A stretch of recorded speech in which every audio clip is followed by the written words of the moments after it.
How's it going down your way, lads, with domestic prices? Seems like a lot of lads up north on domestics have gone mad and working for nothing, undercutting.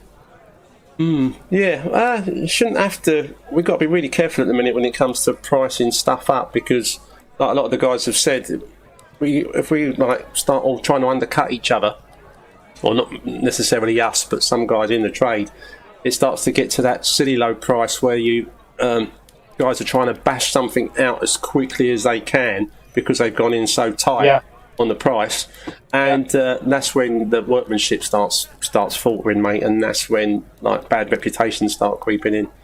And I couldn't agree more. What I find happens a lot following that is often we'll price jobs and they'll say the plasterers jumped ship, and we'll say, well, what happened? And he said 1 minute he was working away and then he just disappeared. And I said, what did he price? And he sort of do a bit of 10-minute math. Yeah. And you think, hang on a minute, you know, he's only just covered his materials and a few days' labour here. Yeah. And this job's like 6 weeks long.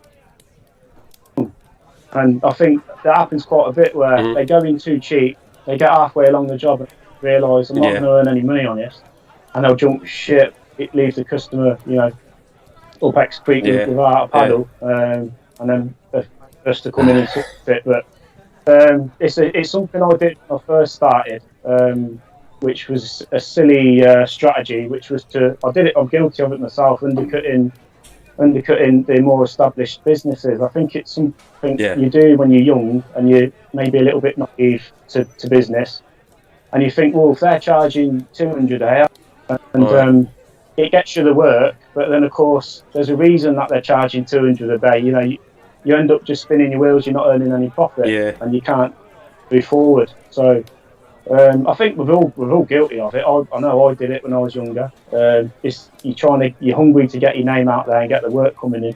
Yeah, yeah. But as far as pricing goes, we try and target customers that, you know, they're not looking for a cheap job. They're looking for quality. Yeah. And I think if you build your reputation up enough in the local area, the customers will come to you rather than you clawing away for the work. Yeah. And they'll actually come to you and say, I've heard about your reputation and we want you to do the job. That's what you want, mate. And it can often mean your price. Yeah. It can literally, sometimes it can be naming your price because they've had so much bad experience with rough plasterers. They just want a decent job and they're willing to pay you the right money for that.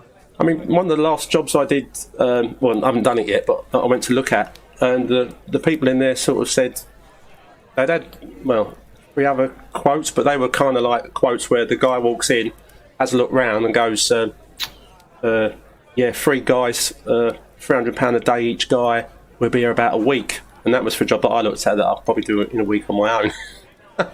and basically gave him a verbal quote there and then, and some of the other guys as well. And I think someone else that gave him a quote was more or less a text message. Yeah, mate, this is how much it's going to cost. So, of course, then when I go around there and have a good old chat about whatever he wants to talk about, and then send him what looks like a professional quote. I hope it looks professional after all these years. And it's kind of like, I just want you to do the job, whatever. You know, when you get customers that sort of say, when can you do this for me? And then they say, whatever it costs, you know, knowing that you're not going to skin them anyway. But that is lovely when it happens, mate. No. And that's how you want it to be. Oh, it is, yeah. At the end of the day.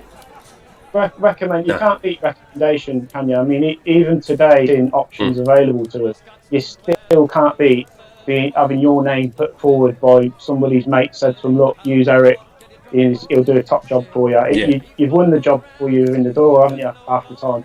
Yeah, if people can feel that their job's going to be, you know, they haven't got to worry about it. It's got to take so much stress off of them compared to when you just get a guy and you've never met in your life. And thinking, well, I hope, you know, hopefully you've done a bit of homework on them, and it all pans out well, and then you use that same guy forevermore, which is generally how it tends to work. Once someone's used the spread and they're happy, they'll stick with that spread, unless for some reason you just can't do a job on a particular date. But a lot of people will wait as well, which is fantastic stuff.